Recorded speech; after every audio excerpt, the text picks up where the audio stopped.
Well, hey everybody, welcome back to Christopher Farms. I'm Chris. Haven't been out in the shop in a while to make a video because, well, I haven't made any videos in a while, and I haven't been out in the shop in a while because this table was just full of stuff. This is probably a 9-foot long table, 3-4 foot wide, whatever it is there, just full of stuff. I've got a bad habit. If it's a horizontal surface without anything on it, I'll just put stuff on it. A lot of times, like I'm using a tool, I'm out there, the doors to the shop's right there, and of course I'm in a hurry.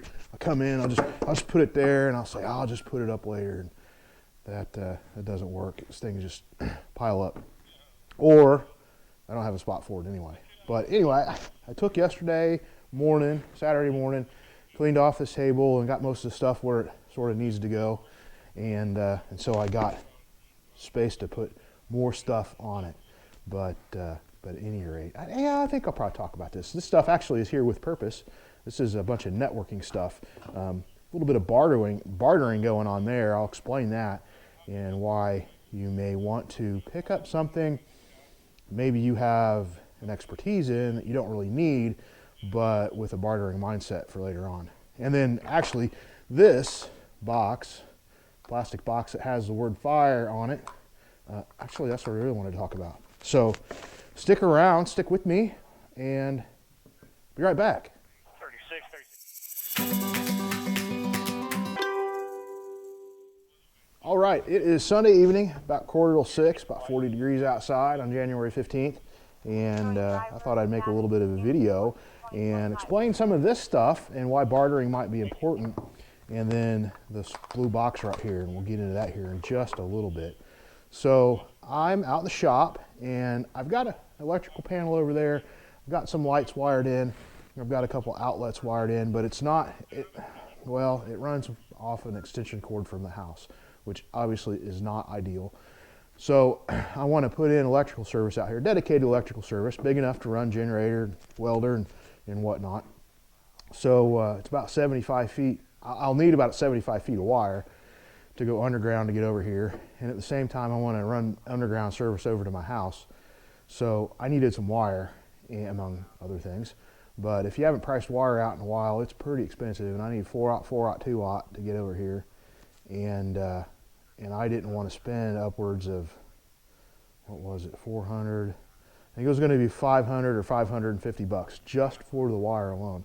Well, I happen to know a feller, and he has miscellaneous stuff from different jobs that he's done, and he does a lot of groundwork and puts different services in, things like that. And I asked him if he happened to have any wire, and he says, yeah, I do, go check. And sure enough, he did, and he had plenty of what I needed. And he's like, here you go. And I was like, well, what do you want for it? And he didn't really say. So I was like, well, you know what, I tell you what, I know you want some internet and network out to your shop. And his shop's about 800 feet from his house, and I happen to have the stuff to do it. So I'm sort of bartering, trading out for different things. And basically what we're going to do is we're going to set up this Ubiquiti Rocket M5 omnidirectional antenna up at the house where he has 5 gig, or he has fiber internet service. And then we're going to use one of these nano bridges, which I sort of have all this stuff laid out, and because I've been testing it and it's all up and ready, it's ready to go. So this goes on here, and this one will go at the RV campground area that he's made up. Friends and family come over with their RVs and on long weekends and things. So we're going to put this up at the RV spot, pointed back to this antenna, and then we'll put a router underneath it. And so we'll have internet, wireless internet there at the campground area. And this is just an old router, so we might upgrade that.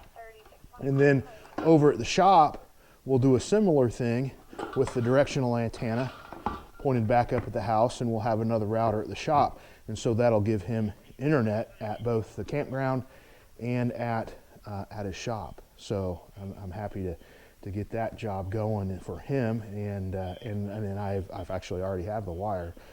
So all this stuff is just stuff that I've collected because I know how to do it, and I've done some little pet projects and playing around with it here at my house. And in fact, I've got one of these up to supply 5 gig network across the majority of my property. But I had this stuff collected, and now I'm using it to barter for some stuff that I need that I didn't have. And you know, this stuff I picked up here and there because I knew what it was and it was relatively inexpensive.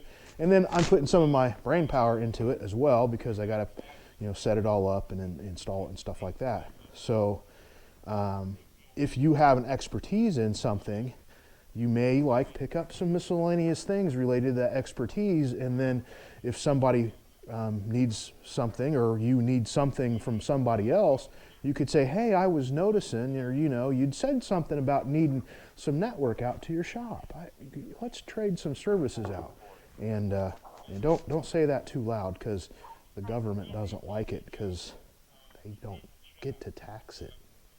But at any rate, so that's what all this stuff is. And just, you know, keep your mind open and don't think that if you have a few extra things around, it's a bad idea because maybe at one point you can trade them out for something. So just something to think about there.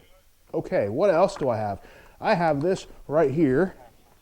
I'll come up here and show you guys. It is fire. This is a, let's see, what was this? This is from a whitewater rafting company out in West Virginia. And what this was, I'm pretty sure, was you could go whitewatering down, and when you got to the shore to take a little break, you could pop this fancy thing open and pull out your lighter and pull out your smokes and grab a smoke, right? I don't smoke though, but I did find this, and I thought, you know, I'm going to repurpose this sort of as a fire kit. So what I have in here, let me show you. I'll bring you up here so you can see it. Here's my little box. Like I said, I think you just used to stash your smokes in here to keep them dry, but I've repurposed it. So in here I have 3 things that are all focused on creating fire. One of them is a Bic lighter. Well, it is a Bic lighter. It technically is a Bic lighter. I suppose it doesn't have to be a Bic lighter, but it is. I mean, this thing has been in here for several years, and it still works. And you know, a lot of folks will say, oh, you're using a Bic lighter. Yeah, because I can start a fire quickly when I have to. And if the Bic lighter works, the Bic lighter works. That's great. And you can use the Bic lighter. There's nothing wrong with using a Bic lighter. Then I have this, which is sort of the more bushcrafter, I guess, which is awesome because it's a little ferrule rod and steel, or flint and steel, and it will spark up and create sparks, and it's a perfectly good tool to use. It's a little more time consuming and difficult than that, but you know, hey, maybe you lose this, maybe it's raining out, maybe something or the other, I don't know. And then the other thing that I have in here that I am a little short on are these petroleum jelly soaked or perforated cotton balls. And I made a video of these out several years ago and tested these out, and these work pretty good. You need to pick them apart a little bit so you're getting some of that fibrous material. And I'll just do a little demo here for you guys. I got a big piece of wood here. This isn't going to catch on fire, but there you go. That quickly lit that. And if I had all my kindling available to me, I could get that going and get a fire pretty quickly. So there's that one, and I only have 2 of these left. I'm gonna have to make some more. I didn't realize there was that few in there. So again, I picked that apart. I got some fine things going there. Here's my good old flint and steel. So I'm gonna set that there, and now there you go. Not quite as good as James, but you know, I can get my fire going too. So had a little bit more exposure on that one, so I got it going pretty good. So there you go, flint and steel. And again, you don't have to use all of one of these cotton balls. You know, from either one of these, you could get a fire going pretty readily. So I'm just gonna pack this one back together. And what I did is I found a little durable plastic bag that I just cut the top off or something, or corner out of. And I've got these stashed in here, and I'll twist them and wrap them, and then I can get this stuff repacked in here, and it's good to go for the next adventure. And it's in a waterproof container, so if I go camping or get out on the river, I got my little fire kit, and it's pretty effective. And I suppose you could probably use a piece of Tupperware or something if you didn't have one of these things, or a waterproof bag, or even a Ziploc bag, although not very durable. So that's that fire. Let me show you something. Oh, you see that spark? That's something there, but let me show you something else. So if you guys have candles that you burn, maybe you have a little bit extra wax, or maybe sometimes wax might spill a little bit, get you a paper towel and wad it up and soak up some of that wax. That's what's going on here. Here's the paper towel, and this is actually beeswax. I was playing around with beeswax, and I don't know if I want to light this in here or not. Sure, why not? Just for the viewers.